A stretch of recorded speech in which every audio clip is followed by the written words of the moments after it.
بينرو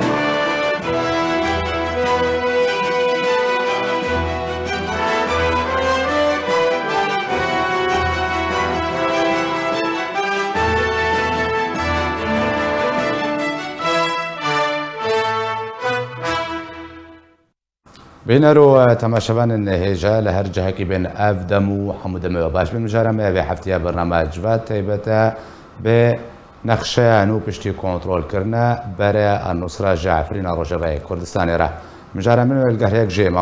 مصطفى جمعه اندامي بولدبري بارتيا ديمقراطية كردستان سوريا لقال مامستا علي شمدين اندامي مكتبة سياسية بارتيا ديمقراطية بيشوروا كرد لسوريا هروها لقال مامستا احمد حسن اندامي دستيا گشتي ائتلافي وري گوتو بشكرن تماشبان هجا هر پرسكو هبه دي چارچوبه برنامه دبه مجارده درياشنا كومنتان و بجه بيرنزي عرستي مباني برنامه جواد بكم كون هبا ويك راستراس سر اكراني اركتي بخش كرن مامستا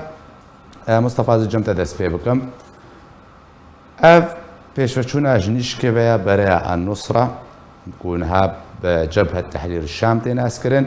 جنیشکه و کو درباسی نبع عفرینی بو بوی آسانیها نبنده بجر عفرینی کنترل کر جناحیا جندیر سے کنترل کر گنده کفر جنی کنترل کر یعنی اف تفجر جنیشکه و برای النصرة چاوت شروع کرن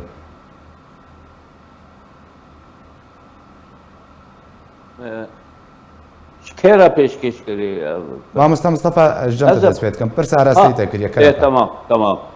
تمام سپاس سرا بورز بوتاو كارماندي اركي وسرا بالميواني تجي باورم ام تشكيل باش وقرن لوتكا طهران بقناعة من هناك تشتي هاتبون چسباندن نابين هر سه دولتين ايران وتركيا وروسيا نتائج يعني ايروتين بالي كرن وبشتي والانفراخات دي او حبيتنك نابرا اردوغان وبوتين شابود سوتشي جورفا وكو باورم يعني وكو دقستن تشتان ايجار ببرمجاندن ويعني وضع السوري هناك زيادة الثرات سكناندن أكبر جورو برباش تركيا بيتر حول داكو روج دكترن هاو فوق هناك يعني بالي رجيم بابتشن وداري بابكرن طبعا بريسا روس سرتي كلك قطبو وحتى نهاتي قبول كرن يعني لما اردوغان او حكومة تركيا او دولة تركيا خلال يقاسي سال لقد اقوياء كانوا بشكريا معارضة كي زروج إيريدا هماج نشكيبا تدارو هموتة قهردن وتكوتنا إيجار على رجيم ولما معارضة تفاهمها كيف رجيم رابك قناعت من ترتیبی که سیاسی نویا گریدا بناغ نهبا و وضع کشی فل آلی عفری به يعني بريسنج كل صار الشرقي فرازي ببه ويكشف عليه ما مصطفى زبيم لسر ام بجن خريطان ونخشان وبچرنگي بپشتي درباس ونه زوي هورگولي بحث كن خازم دست بكده شروع هرس مباني خبزم درباري اف پیشوچونه برای النصرة بو باجار عفرين وكنترول كرنا وجرا ما علي برسالة سيتبكم يعني فردست خازم شروبك بدي يعني افتح جراج ديش كيف تشاوت شروبك كرون ده همان دمدا رولا تركيا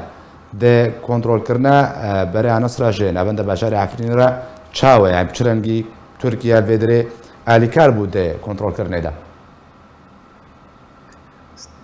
ورز جواتها على ميغاني كذا فرماندي جالكس يعني موضوع رجاباب قشتي عفرين تايبت يعني مايسترو هناك لاعب رئيسي إدارة داس تارلوي تركيا يعني تركيا شي دستي دريجة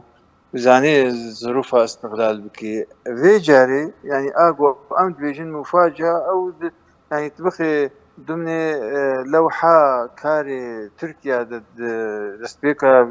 بكريزا سوري حتى ان هاد فايز صار هذا يعني تاخد دوني لوحدة يعني بشكي نغريبة مفاجأة بس براستي أب حدث وقتكي دهات وقتكي قالكي حساس وهستيار بو أوجي أوا يعني عنوانا بمرحلة أو لدوان تصريحات بوهات دان جالي أردوغان وابو يعني دستبيكا گو بیر بکن لبهاتنێ بشامێرە دوێ چارچەوێ دەهات ئەو چارچەوژێکی ترتیبات ژێرزن هەر کارێکی ژووینەوەی کە ینی لەبهاتنەوە بشامێرە نەکارێکی نۆرمال و ئەتیادیە تشتێکی وێ گواردنەك استراتیجی چێ ئەگە بکەی ببێ سەری تەنێ لێدواندان ئەردۆغان هەن ئەو میلیشیاتێ گۆوی خۆدی کردبوون ئەو بخۆل بەرابوون يعني ئەو میلیشیات نەبە شارتێ بۆ دەستێ دەوروبەر ئێ خەلیج و ئێ دەولی و ئێ مەحەلی هەمە هەر یەکێ دەستێکی خۆ درێژ کردیە یعنی وەختا گۆ تورکیا بەرێ خۆدا بدێ شامێ هەنە میلیشیاتێ گۆ ژێ نەڕازی بن و ینی بەرامبەری رابن ئجا ئەوێ گومان ئەمە ئەف ضمنی سیاقێ ترتیباتی لوحە عسكري منطقة عفرين ده منطقة دور بري حلب يجيكي يعني ترتيباتي بري مصالحة بشاميرة يعني أنا أو دا يعني هاتنا وي نبي تركيا هات إجبر أو بدنجيا تركيا رازيبون بو عمليا وهات هنا يعني ما مستعلي تبردم كارن بيجن كو أنجام هفدتنن ها كان فيدان وعلي مملوك بون نبيجم أو أوجي أنجام يعني وك ما مصطفى قلت يعني هيلينا في شكي بنقها ويناكل طهران وسوتشي هاد يعني بري دمكي أو أنا دانية أنا فيدان حقانة يعني هيئة النصرة أو هيئة تحرير الشام يعني إيه دي ترى بحماء أدوات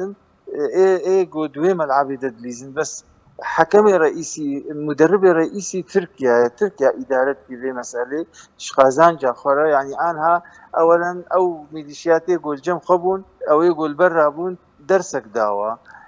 دو يعني مجتمعي دولي جدافي يمكن نقول إنه تركيا كاري ري بدي هيئة التحرير الشام بيتشيا قوري وادرا تبع اجتياح بكي وكاري فقري نيجي يعني مجرد أو قدرة إرادة الجمع تركيا هيا قو تحكمي بهيئات وقت تحرير الشام في هيئات تحرير الشام جيكي حكومتك مؤقت إعلان كريه وبيه مشكلات نيلي دلي سوريا دا يعني أوراق تركيا زيدت تركيا أوراق زيدت من نتنيج بو دانستاني بسوريا ربكي بموقعك قوي تاني يعني نبي تاني ما مستعلي زيدت تجي دقاقي زناتها بس أب جملة يعني أب حماه بدقرن يك عنواني إنه أردوغان تفيد انتخاباتي بيده بسركبيا أف ترتيباتي جبو انتخاباتي بين أردوغان وأوجي يكش مشكلة جو بي معارضة شريكة مثلا لاجئين السوري الويدنا وأف بروجا وقت ديني شاندان جيه كيفالات كيش بو خلقا بيني دورده جيب أبا لوحة باشا مامۆستا علی دووبارە بەگەڕمە جەمتە مرەبمێنە مامۆستا ئەحمەد تێ چاوت بینێ گەلۆ هەفکێشە سیاسی بچڕەنگی لێ هاتیە ژبەر چێ ڕەوشە عفرینێ ئەم بێژن دەما شەو و ڕۆژێکێدا سەر و بن هاتە گوهارتە سلااو و ڕێز ژتە و میوانێتەڕە و کارمەندێ ئارکێڕە تابی ئەف تشتێ چێ بیە نەژنشکەوە بی ینی وەک دەبێژێ پێلانکری بی و تەرتیبکری بی ژێڕایانێ يكجي انه هفديتن النظرة هيئة تحرير الشام وهناك فصائل جو فيرا وقت بيجن هف بيواندي كرنا او فيرا تيكلي كرنا او فيرا اني فاكرنا او بهفدرا وقت بيه هف باندي تشي كرنا هفديتن النظرة وان بي صالك صارني بك هفديتن هبي ترتيبات هبين افتشت يعني بري يعني نجنش كبابي تشتيدو دي از خوازم بيجم يعني افياك جي وقت بيجيج انجامين قوق اسيتانا وسوتشي وطهران وهفديتني تشيد بين انجامي وانج انجامي هفديتني استخباراتي رجيمات سوري و رجيمات تركينا افقيتيج ترتيبات وقت بيجن مصالحات نوبرا رژیمات ترکی و رژیمات سوری دا چه ببه حیا اف مصالحات چه ببه وقت بجه گرک جرا ری دوز ببه اف ریا و چه دوز ببه تابي تديت يعني سروكي تركيا جي قوت ووزير خارجية وان جي قوت ودبيق ومعارضة سوري ووقت بيجن رجيمات سوري بهفدور الصفقة كي خينين يعني صفقة كي تشيبكن يعني دو وقت بيد واري مصالحة دا حياة أف صفقات شبابي تديت دهندر عفريني دو عزز وجراب لسوان درا فصائل برن يعني سوية تشيل بالضبط والله هجمراون از نزانم يعني برنا تديت كو حتى او مصالحات شيء الا هناك دنافي فصائلنا ده هنا وقت بيجنوي لدجي في صفقه بساكن او لدجي في مصالحه بساكنن جبر ويجي خاص ريدوز بكي انه هيئه تحرير الشام وقت بي ورتيكا في هندر عفريني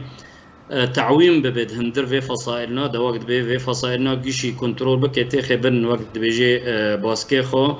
ويك إدارة چه مدني به چه لشگری به چه آبوری به يعني وقت بيجي يك إدارة چه بيك بريارة كي به وجبر بيجي يعني اف وقت بي چونا مصالحة برجيم را قليتر حسنتر دبه يعني اف جي تابي يعني تي وك كك علي جاني زمان كك مصطفى جاني زمان يعني اف جي تي وقت بيجي ده هندر تركيا ده بخوا وقت بيجي ترتيبات جه وقت بيجي هالبجارتني وان را يعني چه بن تديت دهندر تركيا داجي جبو سروكتيا تركيا وقت بيجي ناكوكي تند هيد نافبرا معارضة ورجيم دا يعني فادبر دا حريق بيجي دخوازي وقت بيجي بروجاوي سركفيش برغوك وقت بيجي كوانا بي وقت بيجي هالبجارتني دورن دا وقت بي بسركفي افجي تديت مثلا لاجئين سوري ومثلا فصائل سوري ومثلا معارضه سوري خستنا وقت بيجي في بيفاننا يعني دخوازن جخارا وقت بيجي حريك برنگ كي كار بينه جبو وقت بي بروجوان بسركفي ابد في واريدا بي يعني بل باشا مامستا احمد مرب بينا مامستا مصطفى زبيم لسر تخازم نخشانو بزان بمبشتكو اف جروبات ترورستي كل سر بجنجالي امريكا با يكيتيا اوروبا روسيا بخوا وكا جروبا ترورستي بنافدك انت چه پیشبینیش نقشه نورت که نقشه دبر بگشتی تایبتی جهه کو عفرین ده علی حلبه باکور سوریه بگشتی و بچرنگی به بقناعتي من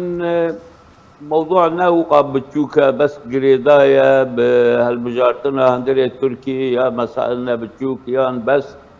يعني تركيا شخور الريفكج بو دالو القلب بشار الاسد بقناعتي من مستره بلكي حاجه شاجي ماستر بلكي ايرادات دوليه هي اف طرفك ارهابيه كو هنكي بلا ببو دينا ديجي طبعا بروجه هي وقت مرت ايروتين بروجه يعني بكتيريا الفيش يعني أسرة قدريجي حتاني عزازة حتاني آلي مب جراب روسي بكي ولو تبي ضغطك سر قصد سر منطقة كرديجي أزبم يعني أزبلي يعني وضعك هيا هناك أمريكي تدا خلصا في موضوعنا تذكرني إذا نينا غيري انه جبهه النصره دبي بكشاجبر دبي تشكيدينينا وصل يكتيا اوروبا تاروجي نواجي يعني تبكي تشتي بتشوك البربر مكاتنا بنا يعني هالوسك السياسي ولو زلال نسبة وضع السوري الجم كسيدينا نلجم امريكانا نلجم يكتيا اوروبا تشتي كو ايرو تشيل بهري به جريدايا ببلان روسيا تركيا ايران يعني وقت ذكر دولات ما هرسي كان كردان وقت جبن يعني بلكي نواك بلات وقت بيجن لعمليا ادوات كويرو هاي شحطه الباشوني كردان جوي بلان ذكر وضغط ذكر ادل كيرو كاكي بلكي حجم مكش بما كو برنجكي هناك سلامتر و سلستر در باس به اجبر امکان هیا که وضع جوله خرابتر ببه ایرو جبهة النصر عفرینه نشویه اكو ظاهريا سر جينا يعني خضايا آلي لعمليا لهمو سيطرة كهانة لإدارات لهمو داري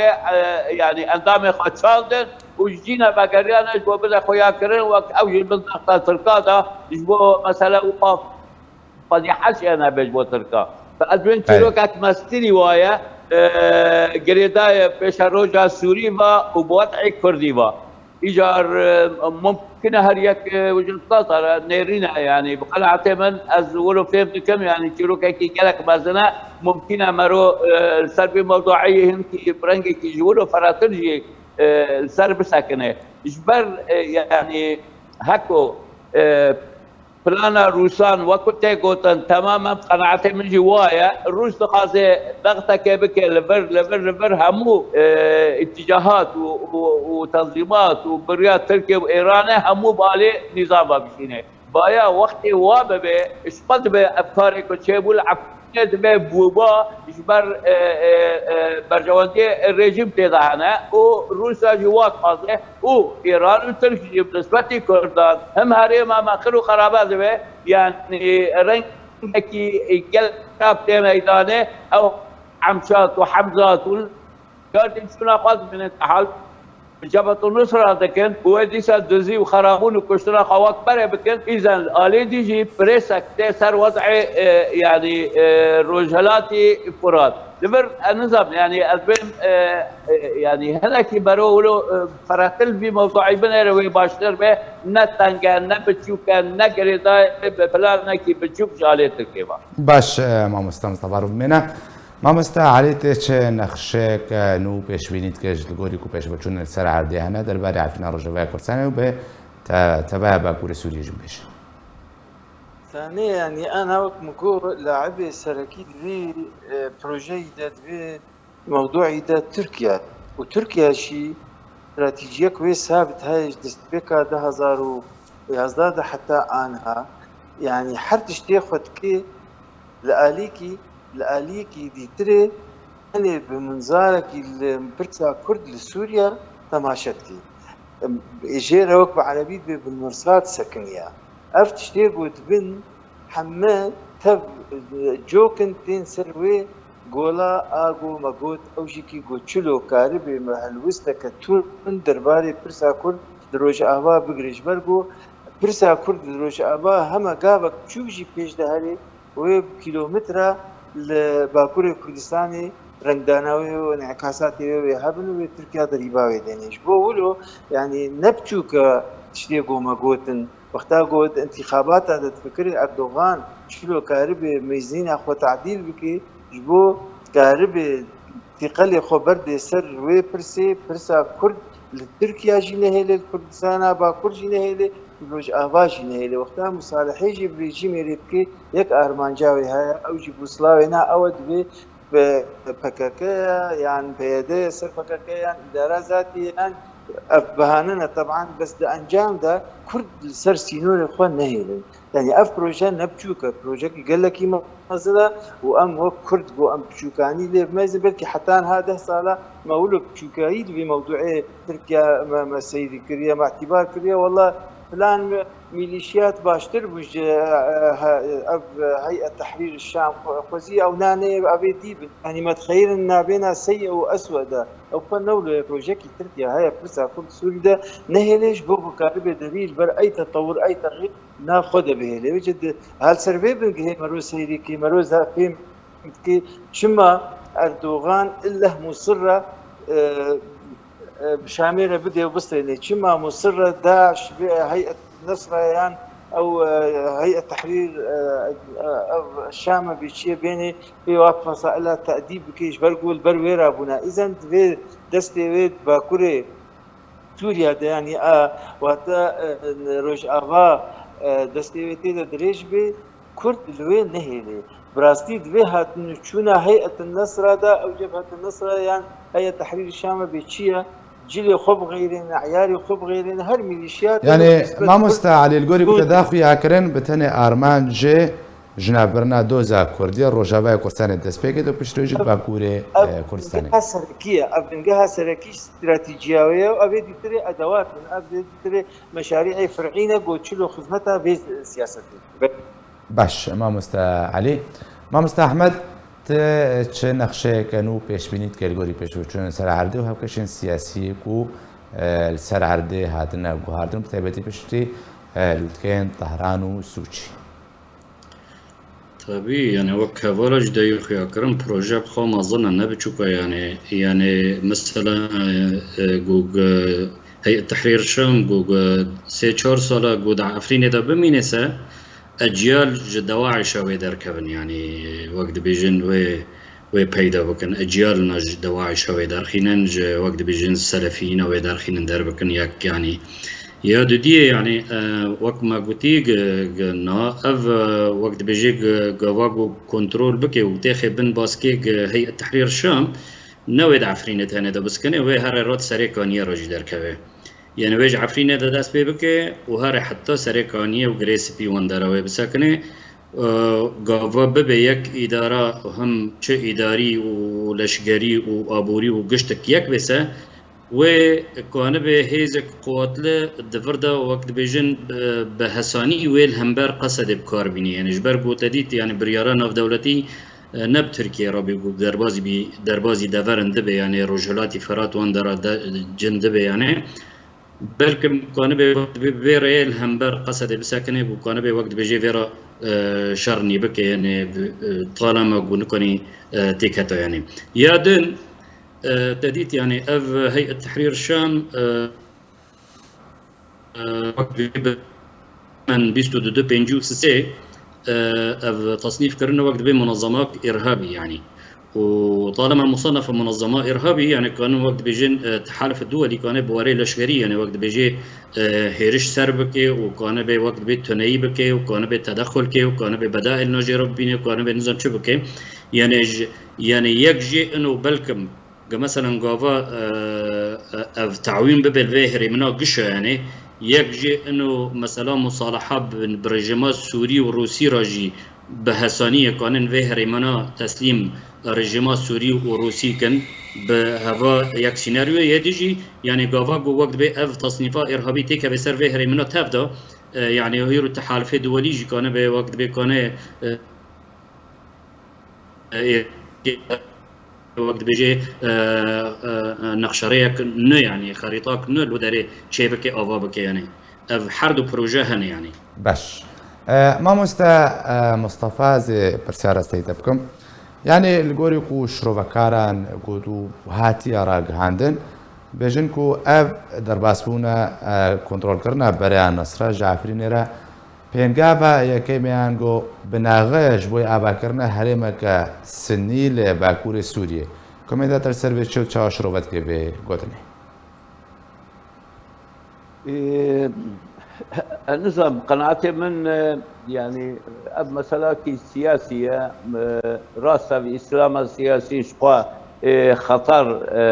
يعني صار مستقبل كرداجي صار مستقبل سوري كي دريبه إسلام السياسي أو شقوا خطر يا كمان قالوا يعني الروس وإيران أوجي تبلي ببروجينا يعني ولو شيرين ولو خشى يعني انه هم هرينا كيف اني لسر يعني الباكوري السوري بأباكرن قناعتي من موضوعنا ابد وقناعتي من طبعا سورتنا تماما هي زرار البيش مرو لكن مرو وك اشاراتي هي مرو دخونه ما دام قبول كرن جاري ايران وروسيا وتركيا جبهة النصر ورا عقين داغر كربكه في فتره هذا ادبن فلاكي مزنه ودريجيا وهي دروجه بيشنا هكو وكو تاغوتن وكو اشارات يجرهنا هكو بخازه النظام ابا طبعا ساتسكي دبنا قالوا بهله بقالي بابي وعزاز ومبجو صبتيانا بن بركي تي وكو تاغوتن بعربي قدموا هذا يعني يجيك هنا كي بمن يعني وقت اكثر ضربات ويجبو سبك ببيسر خلقه بلكي قناغة تجازة افكار تيجي بيكواري بقناعتي من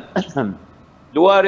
سياسات دا وكبروا فهم دكي وضع السوري يعني هر ولو نامينه يعني قمتها ناب دولتي يعني إيرو قلسكتي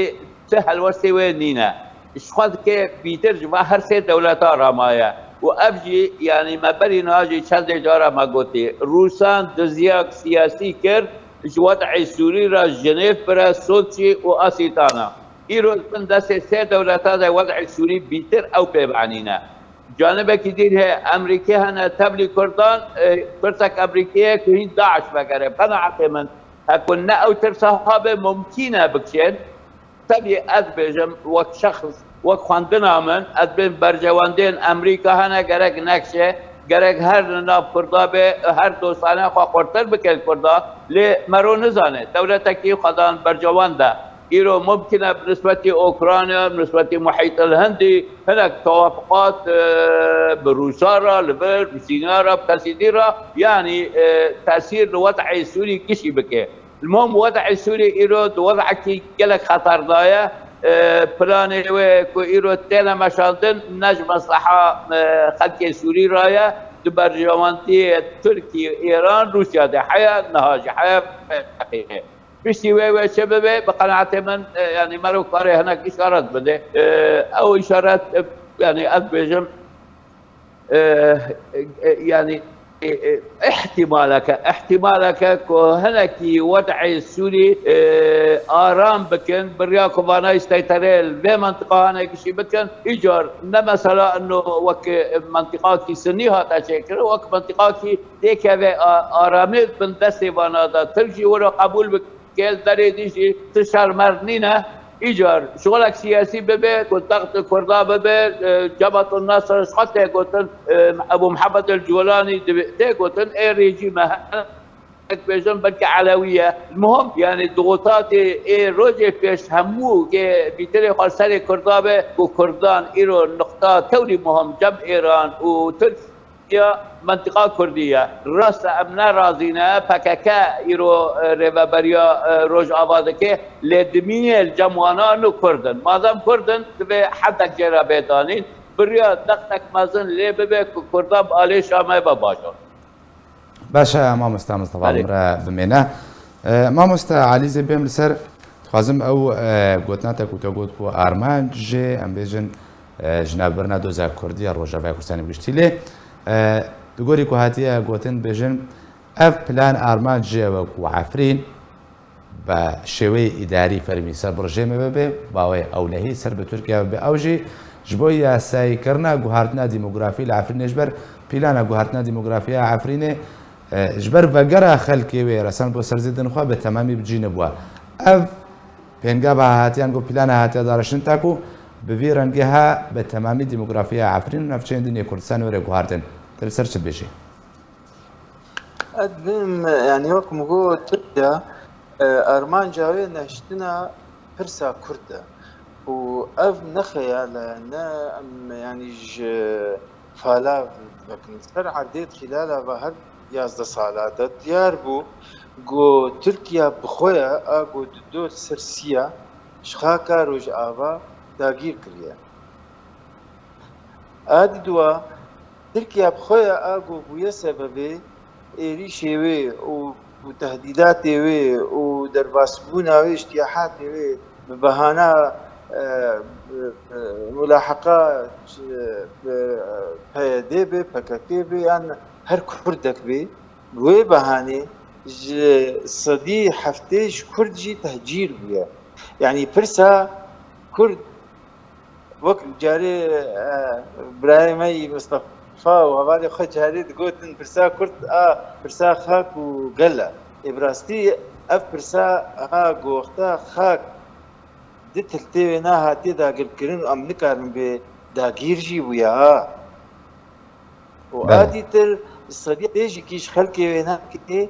تهجير بونا برسا كرد البرنامانية كي زنار برسا كردي البرنامانية ام وكرد يعني انا دبي يعني يا مصطفى قو اف سيناريو شيت بيش بو بري كرد بدنا شامي ما قو بري كرد كتبها شامي دا نباش تربو بو مزاني باريك راس ودرست بيكريزي طبعا بتفقرها سياسي بشخصية خويا اعتباري مكاريبا أب ريجيم شامي دميني حاليا حتى دراغو أم بينن وكي مصطفى قلت هرسي دولتي ضامن بما فيهم روسيا وزائد أمريكا يكبروا بجد درباري هن نفس كنيا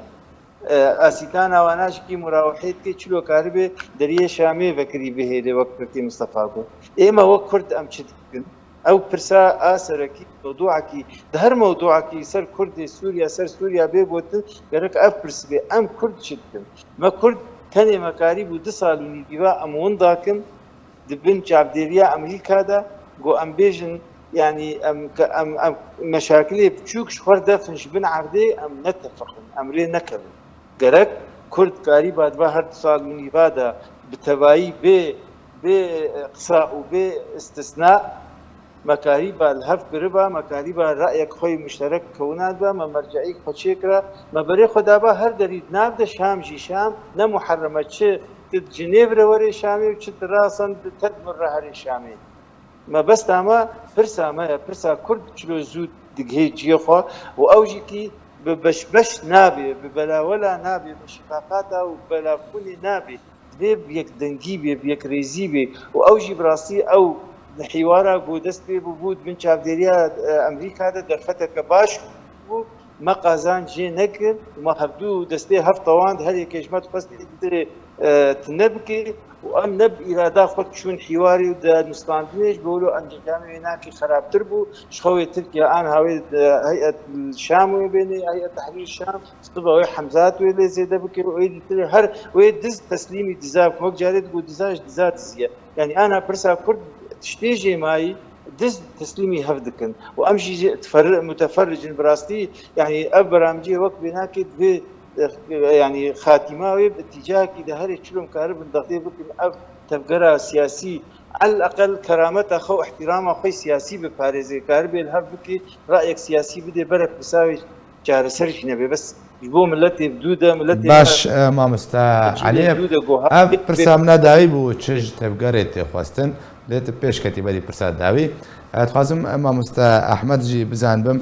یک جه ام بیشن نخشیانو کو تبخوش نما گوتنی خدا آماجه بکروه جراب لسه حتی سریکانی اولو هاتا گوتن و رادستی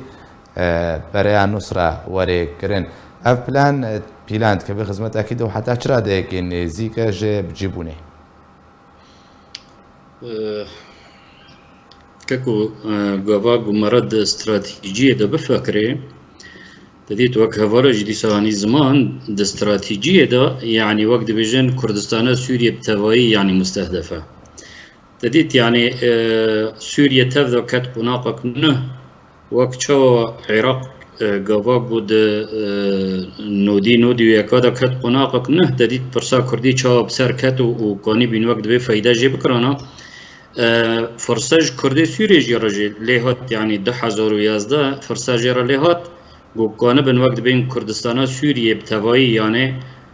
قانا بن وقت بين روشك نو جيرا سر خاكا خاك قانا بن وقت بين تشتكيش خارا آوا بكن لي مخابن ام كرد ام نايك دست بين نايك هلوست بين نايك زمان بين نايك ميجي بين يعني تديت مال هفدو نكر يعني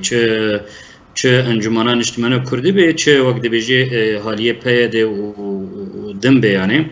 مال هفدو نکر اف فرصت سر مرا در باز بیتدی ترکفتن چه بین هولیر یک هولیر دو و دو کنزان چه بین يعني قوا اف درفتا ما وقت بیجی بکار آنی با درفتک زیری بی يعني هنگی او کرد بین یک دست و کدا دچین ملا بچینا امریکان را دچین بروسا را دچین برژیم را دچین بکدا دچین ملا بچینا بس ملا وقت بیجن یک ده يعني یک هلوست بانه يعني فبروجه يعني بروجه بخا كردستان سوريا تفدا مستهدفه تديت يعني كردستان عراق ايرو وقت بيجين وقت تبخوز نخوز دولتك تشيبي يعني قوايرو كردستان سوريا جيب سر كتجديري كده حبقر حياه براستي تيك يعني جغرافيا كردستان سوريا تجديري كده تيك درد جنيه دريا سبي يعني تديت جعفريني وحتى قندوارد ادلب وجاي كردا لازقي ونظام شب خود جينا دريا سبي يعني اللي بخا بروجيكت يعني مازن مقابل امجي نبقى ندروي درفته بين يعني ما نكو فايده جوي درفته بديوش فرص او بكره يعني جبر ويجي أمكتن يعني أمكتن في قارس بيني أمكتن تديت حر هناك بهالي كده تشينو وقت بيجي أوروبي وأمريكي جن ما حيرين يعني ويتشاب مرة بدن بستين يعني أم بخانا يا كنسة جبر ويجي يعني تديت إيرو كردستان سوريا براستي بي قطاقتي بي بارباري وحر هناك شخرا جيكي بكارتينا حر هناك شخرا يعني مخابن أمكتن روشك فرخراب يعني باش مامۆستا ئەحمەد مامۆستا مستەفا من بێن لەسەر داوین پەرسارەستەیتە بکەم چ تێخواستن دەمان هادا هەتاکۆم بێژن چارەیەکە بلەس ئەوێ مایەوەرێ هاوارەوی وێ کومایی بە بچێ چارەسەری کۆریتن دۆز بێکجاری ژناو نەشەش وەکو هەرسێ مەهبان ئاماژە پێ کرد یانی دۆزا کوردی لە سووریە لەسەر دیوارێ ژناو چوونێ چ تێخواستن دەمان هادە باوایەکی بلەس کۆری کرێ سپاس يعني فرصة قلق جرينجا براسي بقناعتي من هنكي وقت لما درواس وقت إمكان هبو ببا جسان هبو خويا ام نعم دنج بو مالا كردي بروبليم جناف راكن يكتياكي سياسي بي آواكرن تفاهمات قلق جرينج نابينا هيزن سياسي كردي وبطايبتي نابينا انجمن اجتماعي كردي والي ديوا بمقابل يعني قناعتي من نهاجي او امكان جيرانينا نكو ازبم يعني احتراما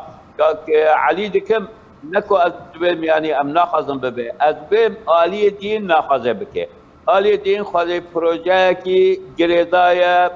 يعني جهاتنا ديوا بروجي وين بروجاكي دخزبطا كرداياتي دي يعني از مسألة كبيرة